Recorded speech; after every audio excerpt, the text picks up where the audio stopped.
Makanya Bapak Ibu yang punya kamar hotel, yang punya penginapan itu hati-hati. Ya. Kalau datang tamu, periksa betul dia suami istri atau tidak.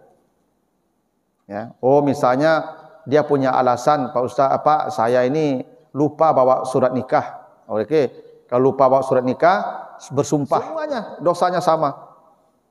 Makanya Bapak Ibu kalau ada keluarga kita bekerja di hotel, yang di hotel itu tidak ada seleksi tamu, tidak usah bekerja di sana. Karena dosa tamu itu nanti milik kita juga.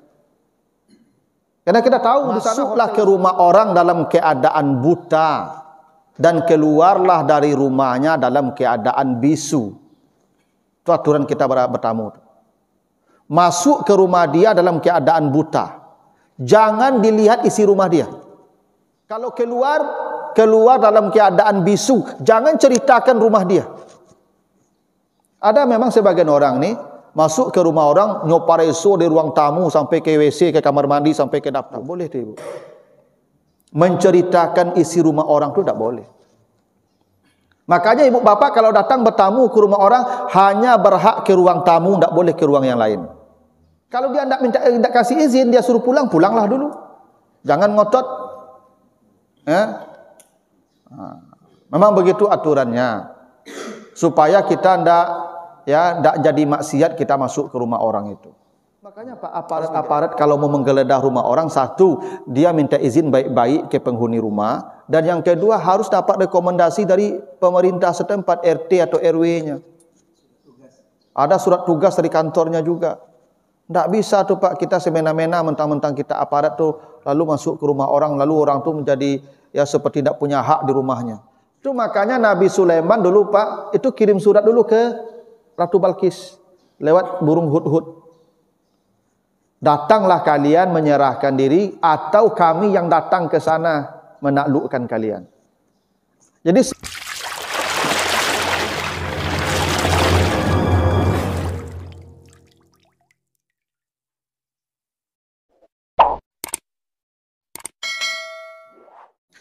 Bapak Ibu yang saya muliakan, pagi ini kita akan bahas surat An-Nur, surat 24, ayat 27 sampai ayat 31. Ayat ini mengatur tentang bagaimana ketentuan atau adab ketika kita hendak masuk ke rumah orang. Ini penting Bapak Ibu ya, karena kadang-kadang kita karena dianggap akrab atau sudah merasa akrab, lalu ketentuan Al-Quran kita abaikan masuk ke rumah kawan, tidak lagi memiliki adab seperti apa yang diperintahkan Allah dalam Al-Quran.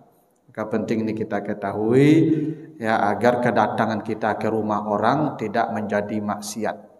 Karena datang bertamu, bersilaturahim itu pahalanya besar. Tapi bila tidak sesuai dengan kaidahnya atau aturan yang ada dalam Al-Quran, maka kita datang bertamu itu bisa jadi itu maksiat, dihitung sebagai dosa oleh Allah. Nah, kita baca ayatnya, ayat 27 dulu. A'udzubillahi minasyaitonirrajim. Ya ayyuhallazina amanu la tadkhulu buyutan ghaira buyutikum hatta tasta'nisu wa tusallimu ala ahliha. Zalikum khairul lakum la'allakum tazakkarun. Hai orang-orang yang beriman, janganlah kamu masuk ke rumah yang bukan rumahmu, kecuali kamu membuat penghuninya itu tenang dan mengucapkan salam kepada orang yang di dalamnya. Itulah yang lebih baik bagimu, mudah-mudahan kamu selalu mendapat pelajaran atau ingat. Nah itu ya arti ayat 27 surat An-Nur. Jadi pertama kata Allah, ini yang dipanggil orang beriman ya. Ya ayyuhallazina amanu, hai orang yang beriman. Karena datang ke rumah orang itu harus dengan keimanan. Kenapa begitu? Kalau kita datang ke rumah orang tidak ya dengan dasar keimanan, nanti jadi masalah.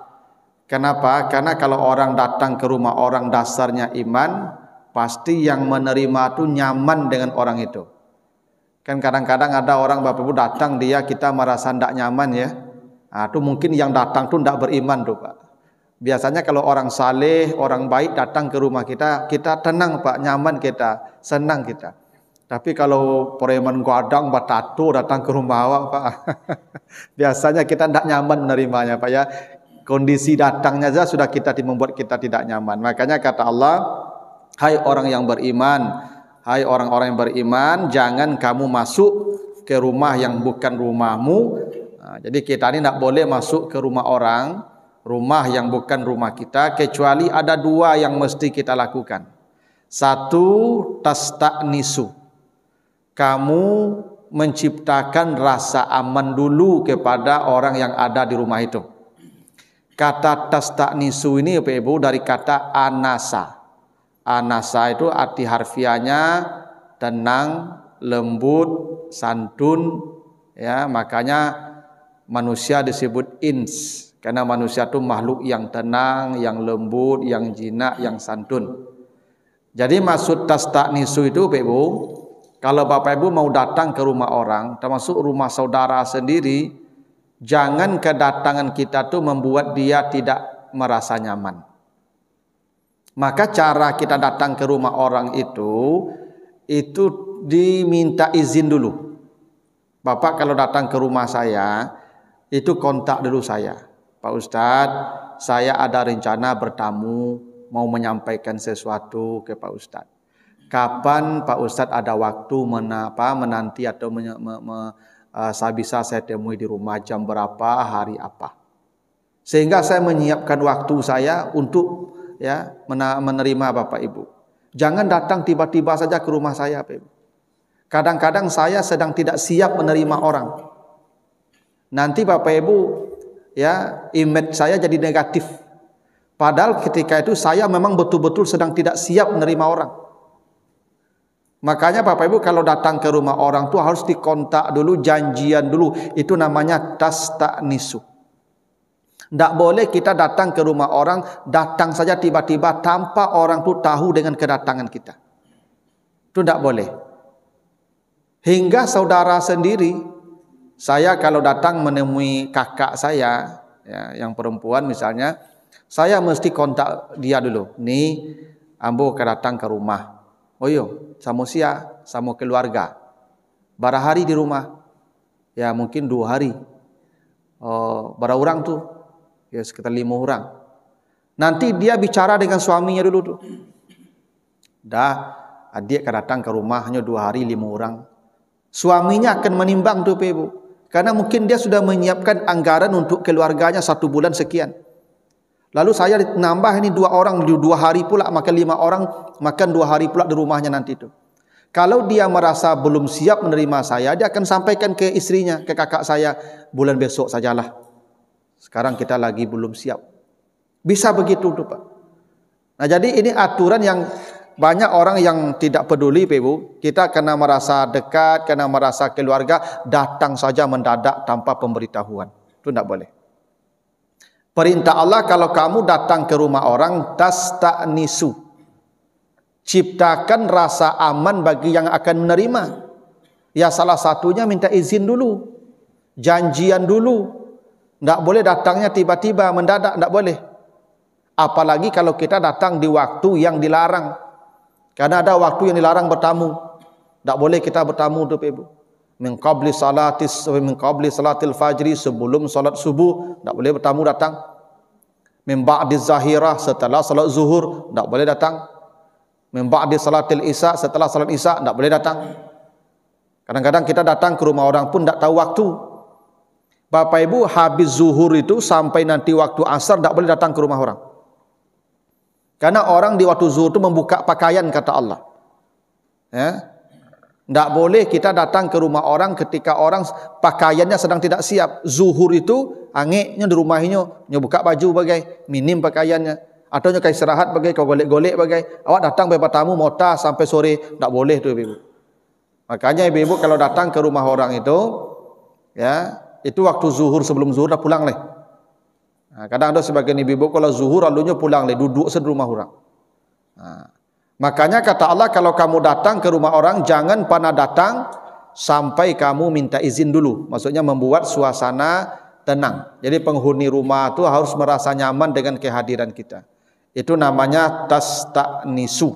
Ya. Dan itu wajib hukumnya itu. Ya.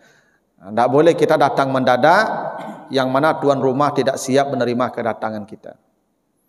Yang kedua, kata Allah, wa tusallimu ala ahliha. Kamu mesti mengucapkan salam kepada orang yang ada di dalam. Jadi Bapak Ibu kalau sudah janjian, sudah ada waktunya datang ke rumah orang, maka ucapkan assalamualaikum. Ya. Itu mesti. Kadang-kadang ada sebagian kita nih, rumah ibu-ibu nih, pintu udah buka, dek le akrab, itu langsung menyelonong ke dapur. Ya, kan? Ibu kan sedang masak di dapur kan, ada kaju sih ibu kalau tiba di dapur ibu. Tidak boleh itu ibu. Tidak boleh, harus mengucapkan salam. Setelah dia jawab salam, nanti dia bisa siap-siap. Dan mengucapkan salam itu ada aturannya Bapak Ibu. Bapak Ibu kalau mengucapkan salam berdiri di depan pintu, jangan berdiri menghadap ke dalam rumah. Tak boleh. Kenapa begitu? Sebab nanti kalau dia buka pintu, Bapak Ibu kalau matanya menghadap ke dalam, langsung mata kita masuk ke dalam rumah itu tak boleh. Karena boleh jadi nanti anak gadisnya sedang tak berpakaian, istrinya sedang berpakaian minim. Makanya Bapak Ibu kalau mengetuk pintu baca salam itu menghadapnya miring. Jangan menghadap langsung ke pintu itu. Sehingga ketika dia buka pintu, kita tidak melihat isi rumah, tapi kita melihat yang membuka itu. Yang buka pintu itu. Tapi kalau Bapak Ibu assalamualaikum, assalamualaikum menghadap ke pintu itu, begitu pintu terbuka, mata kita langsung menuju ke dalam rumah. Itu tidak boleh. Tidak beradab. Ya, itu ketentuannya begitu. Jadi baca salam itu Bapak Ibu kalau di depan pintu itu menghadapnya miring ke arah tembok. Jangan menghadap ke dalam rumah. Itu adabnya begitu. Dan baca salam itu 3 kali. Assalamualaikum 3 kali. Bila tidak ada respon dari dalam, boleh jadi orang itu ada di rumahnya. Maka jangan pernah menunggu di depan rumah. Silakan pulang dulu. Nanti datang lagi. Mungkin dia tidak siap menerima kita. Ada juga sebagian orang ini Pak ngotot. Ya. Ala ya do terompanya mah tunggu salah. Tidak boleh begitu. Bila assalamualaikum sudah 3 kali tidak dijawab, maka pulang. Jangan menanti orang itu di luar rumah. Itu adabnya begitu. Ya. Dan tidak boleh juga mengintip-ngintip di jendelanya. Ada juga tuh sebagian kita assalamualaikum. Sudah 3 kali kan. Assalamualaikum. Assalamualaikum. Tak boleh tuh. Kata Nabi kalau ada orang mengintip-ngintip di sela-sela di celah-celah jendelamu, maka tusuk matanya pakai tongkat. Saking buruknya mengintip-ngintip orang tu.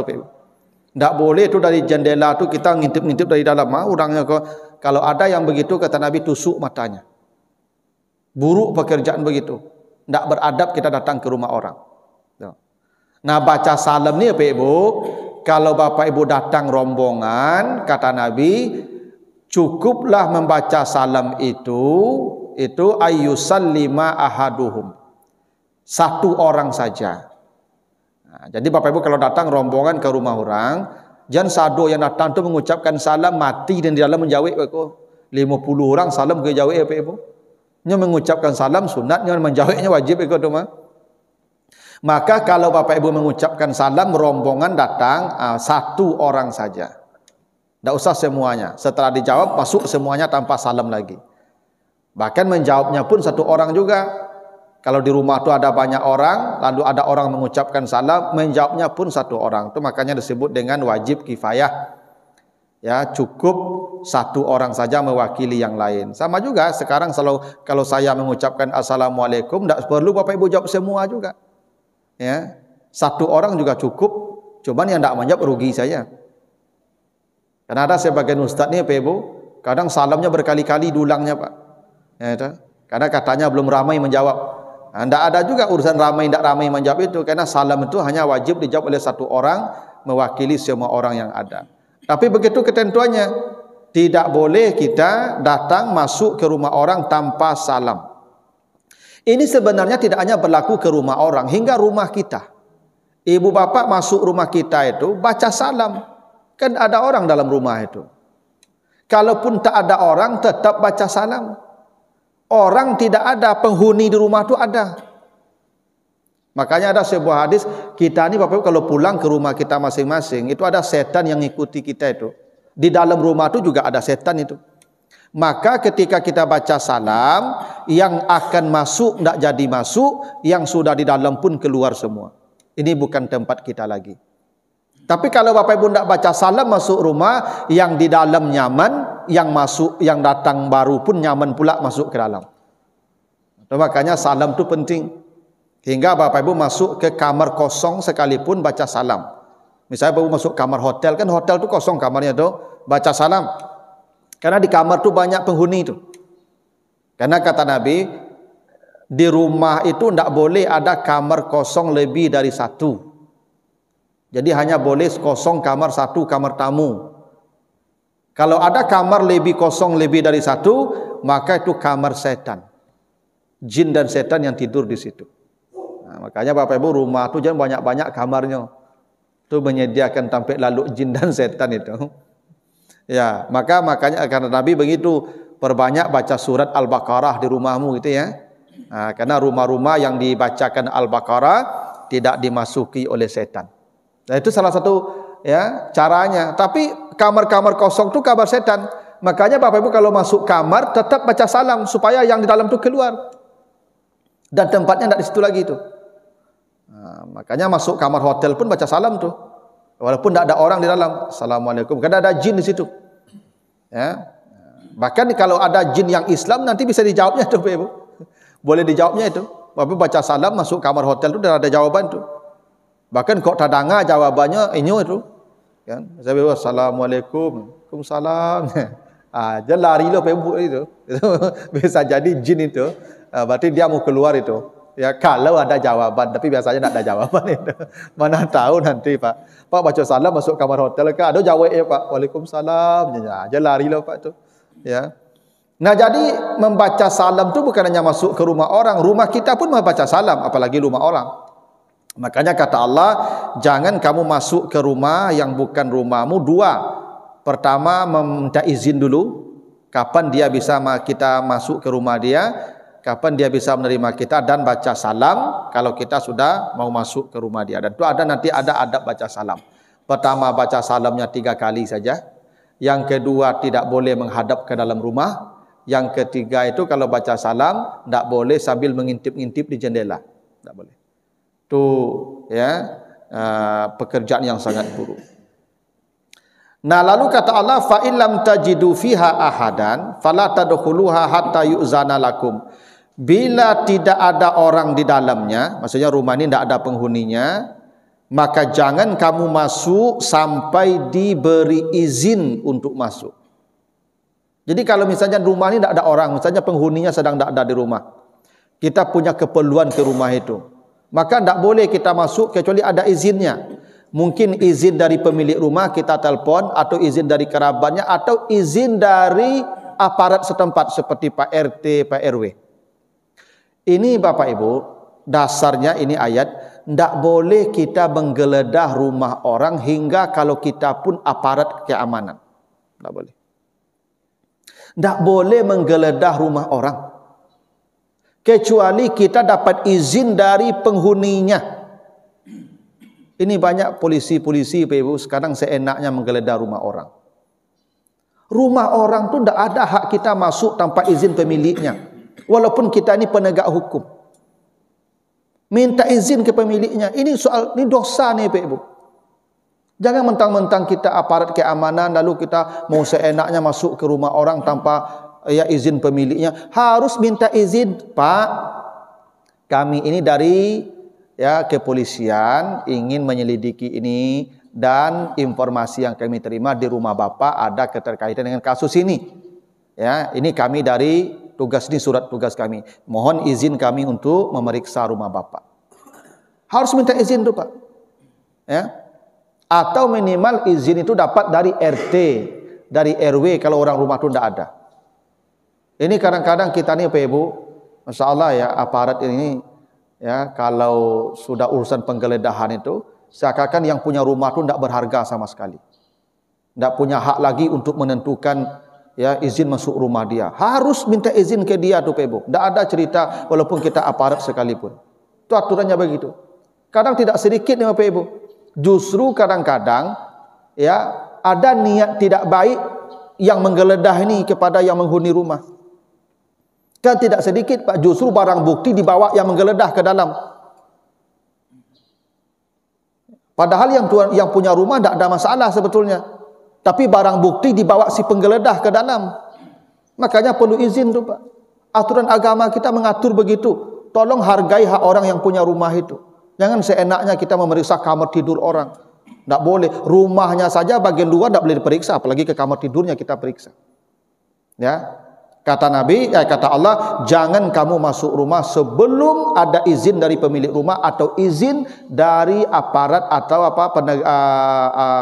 perangkat ya yang diberikan wewenang untuk memberi izin. Tak boleh itu Pak. Aturannya begitu. Ya. Itu memang rumah ini dihargai betul Pak Ibu. Jadi misalnya begini, kalau ada orang datang ke rumah saya, siapapun dia, saya berhak untuk menolak dia. Rumah saya, siapapun itu, saya berhak menolak dia. Jadi kalau ada orang tak mau menerima Bapak Ibu ke rumah dia bertamu, ya tidak apa-apa, itu hak dia. Pulang sajalah. Untuk apa kita ngotot harus datang ke rumah dia? Itu aturan agama begitu. Fa in qila lakum irji'u farji'u huwa azka lakum. Kalau dikatakan kepadamu pulanglah, maka kata Allah pulanglah kamu. Jadi kalau misalnya ada Bapak Ibu aparat mau menggeledah rumah, kata penghuni rumah, Pak, jangan sekarang. Rumah saya jangan sekarang digeledah. Kalau Pak mau besok. Kalau penghuni rumah berkata begitu, pulang. Jangan ngotot memeriksa rumah orang. Allah sebut begitu. Bila dikatakan kepadamu pulanglah, maka pulanglah. Itu lebih bersih bagimu. Ya. Itu maka saya katakan tadi, Bapak Ibu kalau datang ke rumah orang, Assalamualaikum, sudah 3 kali, tidak ada respon. Kita tahu orang itu di rumah. Jangan menunggu. Pulang. Itu tandanya kita disuruhnya pulang tuh. Kecuali dia sedang salat. Lalu ketika kita baca salam, ada kode dari dalam. Nah, itu tunggulah. Suruh tunggu itu. Atau dia mengeraskan bacaannya. Nah, itu tunggu itu. Tapi kalau diam saja dalam rumah, dia pulang. Itu tanda kita disuruh pulang tuh, pulang. Jangan menunggu. Itu aturannya begitu. Itu lebih suci, lebih bersih ya untukmu. Ya, dan Allah dengan apa yang kamu lakukan Maha mengetahui. Lalu ayat 29, laisa alaikum junahun an tadkhulu buyutan ghaira maskunah fiha mata'un lakum. Tidaklah ada dosa atasmu kamu masuk ke rumah yang bukan rumahmu, yang di dalamnya kamu ada kepentingan. Misalnya di kamar hotel, penginapan, itu tidak perlu juga izin. Karena Bapak Ibu sebenarnya kalau sudah masuk ke resepsionis, sudah daftar tuh dapat izin namanya itu. Tapi tidak perlu juga seperti yang tadi, ya, janjian dulu, ya kan harus bersalam, tidak perlu. Kalau rumah, ya itu ghairu maskunah namanya, rumah yang bukan ditempati oleh orang. Nah, kalau kamar-kamar hotel itu kan tidak ditempati orang, dia insidental sifatnya, disewa beberapa saat saja. Itu tidak berlaku ketentuan seperti di rumah yang dimiliki orang, yang dihuni orang. Ya. Makanya kalau Bapak Ibu misalnya ada rumah kosong, di situ ada milik kita tertinggal, ada perlu minta izin masuk sajalah. Karena bukan rumah yang ditempati. Yang tadi berlaku pada rumah yang ditempati. Tapi kata Allah, wallahu ya'lamu ma tubdun wa ma taktumun. Allah Maha mengetahui apa yang kamu tampakkan dan apa yang kamu sembunyikan. Kenapa Allah menutup ayat ini dengan kalimat Allah tahu apa yang kamu sembunyikan? Karena Bapak Ibu, banyak orang bersembunyi melakukan maksiat di penginapan-penginapan yang itu ghaira maskunah, rumah-rumah yang tidak ditempati orang. Banyak orang menyembunyikan kejahatan di sana. Maka banyaklah orang berbuat maksiat, ya berselingkuh kah, berzina kah di hotel-hotel, di penginapan-penginapan. Allah Maha tahu. Nah, memang banyak sekarang Bapak Ibu ya, penginapan-penginapan itu ya tempat maksiat. Makanya Allah ingatkan, Allah tahu apa yang kalian sembunyikan. Karena orang kalau bermaksiat perginya ke sana, ke rumah-rumah yang ghaira maskunah namanya, ke tempat-tempat yang tidak dihuni secara permanen. Maksudnya ya kamar-kamar hotel, penginapan-penginapan. Nah, makanya Bapak Ibu yang punya kamar hotel, yang punya penginapan itu hati-hati. Ya. Kalau datang tamu, periksa betul dia suami istri atau tidak. Ya. Oh, misalnya dia punya alasan, Pak Ustaz, saya ini lupa bawa surat nikah. Oke, kalau lupa bawa surat nikah, bersumpah demi Allah kalau suami istri. Kalau itu apa aman? Kalau nanti Bapak nanggung dosa dia tuh. Sebanyak dosa dia, Bapak nanti yang punya penginapan nanggung dosa tuh. Karena Bapak memfasilitasi dia berbuat maksiat. Karena kadang ada sebagian orang, Bapak Ibu, yang penting penginapannya penuh, hotelnya berisi. Soal ini orang punya hubungan sah atau tidak penting. Ya. Nah, itu nanti Bapak Ibu menanggung dosa, termasuk yang bekerja di sana semua menanggung dosa tuh. Yang tukang bersihnya, yang resepsionisnya, yang semuanya dosanya sama. Makanya Bapak Ibu kalau ada keluarga kita bekerja di hotel, yang di hotel itu tidak ada seleksi tamu, tidak usah bekerja di sana. Karena dosa tamu itu nanti milik kita juga. Karena kita tahu di sana, hotel di sana tidak ada seleksi tamu. Kecuali sudah diseleksi. Ada yang lolos, itu lain soal, itu di luar kemampuan kita. Ini di hotel itu tidak pernah ditanya tamunya, apakah suami istri atau tidak. Lalu kita bekerja juga di sana. Nah, sama dengan hukum itu. Ya, bekerja memeras anggur, tukang tuangi anggur, tukang cuci gelasnya, tukang terima duitnya, yang minumnya, semuanya kata Nabi dosanya sama. Jadi makanya Bapak Ibu, ya penginapan-penginapan sekarang Masya Allah. Tapi anehnya Bapak Ibu, penginapan yang banyak digerebek itu penginapan yang kelas melati. Yang berbintang tidak pernah digerebek tuh. Kenapa wallahu alam, kenapa tidak pernah. Padahal orang ke sana tuh. Ya, di kelas melati tidak banyak, yang kelas-kelas bintang itulah yang paling banyak. Nah, makanya Allah ingatkan, Allah Maha tahu dengan apa yang kalian sembunyikan. Karena banyak manusia bersembunyi berbuat maksiat karena merasa aman di penginapan-penginapan itu yang ghaira maskunah. Ya. Nah, itu Bapak Ibu ya ketentuan kita masuk ke rumah orang. Ini ayatnya harus berjanji dulu, minta izin dulu, mengucapkan salam. Salam ada ketentuannya. Kalau rumah ada penghuni, ada orangnya, minta izin dulu. Begitu juga kalau rumah-rumah yang tidak ditempati permanen, ya jangan datang ke rumah itu untuk menyembunyikan kemaksiatan kita. Itu aturannya Bapak Ibu ya. Kalau ada pertanyaan saya persilakan. Silakan Pak. Silakan Pak. Assalamualaikum warahmatullahi wabarakatuh. Waalaikumsalam. Ini masalah di sini Ustaz. Salah satu jemaah di sini. Gini, kan memang kadang-kadang orang ini Bapak Ibu minta sedekah itu kadang ngotot. Makanya tadi kan sudah ada aturannya. Bila kita mengucapkan salam 3 kali tidak ada respon, silahkan pergi.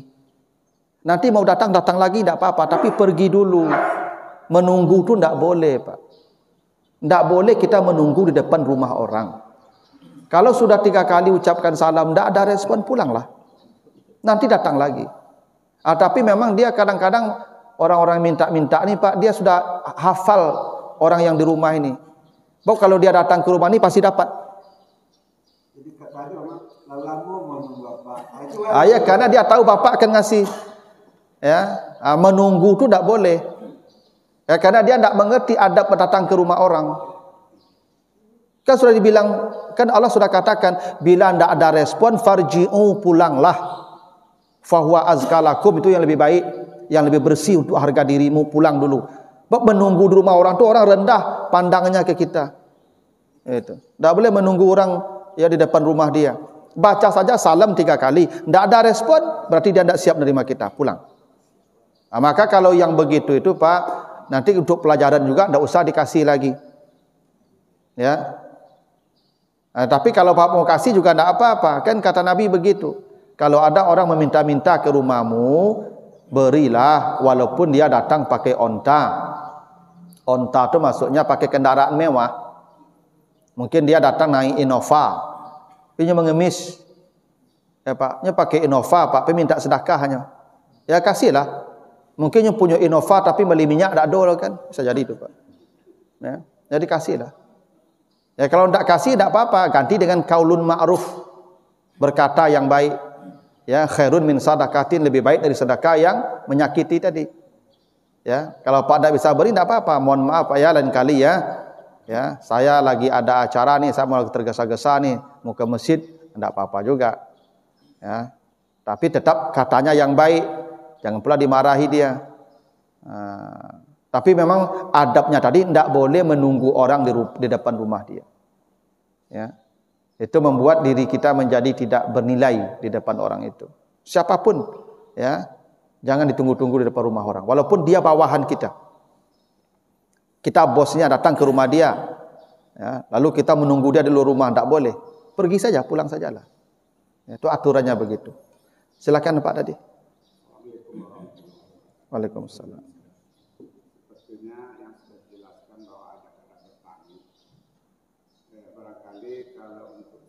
Ya, jadi tetap minta izin itu bukan hanya berarti menelpon Pak, tetap datang tapi minta izin juga masuk ke rumahnya.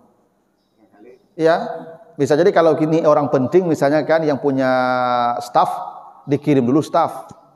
Itu makanya Nabi Sulaiman dulu Pak, itu kirim surat dulu ke Ratu Balkis lewat burung hudhud. Datanglah kalian menyerahkan diri atau kami yang datang ke sana menaklukkan kalian. Jadi sebelum menaklukkan Ratu Balkis pemerintahan Sabah itu pun Sulaiman kirim surat dulu pemberitahuan. Ya, kalian yang datang menyerah atau kami datang menyerang. Kata Sulaiman begitu Pak. Tidak tiba-tiba saja serangan datang tuh Pak. Minta izin dulu, berikan dulu solusi dia. Mau datang ke sini sukarela atau kami yang datang ke sana menyerang, kata Sulaiman. Maka dikirim surat ke burung hudhud. Itu pengutusan delegasi itu minta izin juga tuh. Ya, kalau saya misalnya ada teman saya di sana di tempat orang itu, saya suruh dia tolong temui bapak itu, saya mau datang hari itu, boleh enggak? Enggak dapat ada waktu enggak? Memang begitu tuh Pak. Ya termasuk misalnya kalau misalnya bapak ibu mau konsultasi ya ke orang tertentu harus janjian dulu. Makanya kalau dokter mau konsultasi kan ada jadwalnya Pak. Kita kan enggak boleh datang di luar jadwal dokter tuh kan Pak. Kan kita isi daftar apa dulu, ya daftar dulu untuk konsultasi. Memang begitu, sama aturannya itu. Ya. Bapak Ibu kalau mau misalnya konsultasi dengan saya ada mau ditanyakan, ya WA dulu, telepon dulu Pak Ustadz, saya mau bertanya, kapan ada waktu bisa saya telepon atau kapan saya bisa menemui di mana? Harus begitu. Tak bisa. Kadang-kadang saya sedang ada keperluan penting, Bapak Ibu datang mendadak. Mungkin nanti layanan saya tidak maksimal, Bapak Ibu merasa saya sombong, tidak begitu. Kan urusan saya tidak satu. Bapak datang di waktu yang sangat mepet. Saya harus punya urusan yang selesaikan cepat. Bapak Ibu lah capek-capek datang, lalu saya layani 1 menit saja. Oke, Bapak, sombong mana Pak Ustadz Koma? Tidak begitu. Bukan sayanya yang sombong, bapaknya yang tidak tas tak nisu. Bapak yang tidak minta izin datang ke saya, sehingga saya tidak punya waktu untuk Bapak di waktu itu. Lalu Bapak menyimpulkan saya ini sombong. Kan dampaknya buruk Pak. Hubungan kita jadi rusak kan? Kalau Bapak tidak minta izin dulu bertemu saya atau bertemu siapapun. Rusak hubungan kita jadinya nanti itu. Itu kenapa Al-Quran mengatur datang ke rumah orang, menemui orang itu, minta izin, berjanji dulu, bikin schedule dulu, supaya perbicaraan kita, waktu kita menjadi maksimal kalau kita ingin bicara. Apalagi pembicaraan ini serius. Apalah datang dengan harapan besar kamu. Kamu tidak punya waktu ketika itu. 1 menit saya boleh layani apaknya. Padahal Pak penting bana aku ingin tuntas bagi mengecek jambo. Sebenarnya Pak tak berjanji jambo tadi lo. Kan kalau orang berkecen, dia Pak tak berjanji jambo tadi lah kan tersinggunglah Pak Beko tu. Makanya kita yang mau datang tu harus paham keadaan itu, ya aturan itu. Kalau dia sudah mengatakan Pak saya punya waktu hari itu dari jam sekian sampai jam sekian, pasti dia layani kita tu. Karena dia sudah berjanjikan waktunya. Ini yang kadang-kadang kita tidak paham, karena kadang-kadang kita ini merasa akrab, merasa sudah dekat, lalu kita katanya bisa menemui orang sesuka hati. Pak Gubernur itu walaupun kawan ibu, kawan apa, tidak bisa ditemui sembarang waktu Pak, walaupun akrab. Makanya kadang-kadang kita ini berkesimpulan, sajak jadi gubernur kau lawangi mana kini, lah sombong mana, lah payah mana menemui kini. Bukan begitu, kan yang diurus sekarang udah beda sebelum jadi gubernur. Dia tidak punya lagi waktu seperti dulu kita berteman dengan dia. Kita harus pahami itu.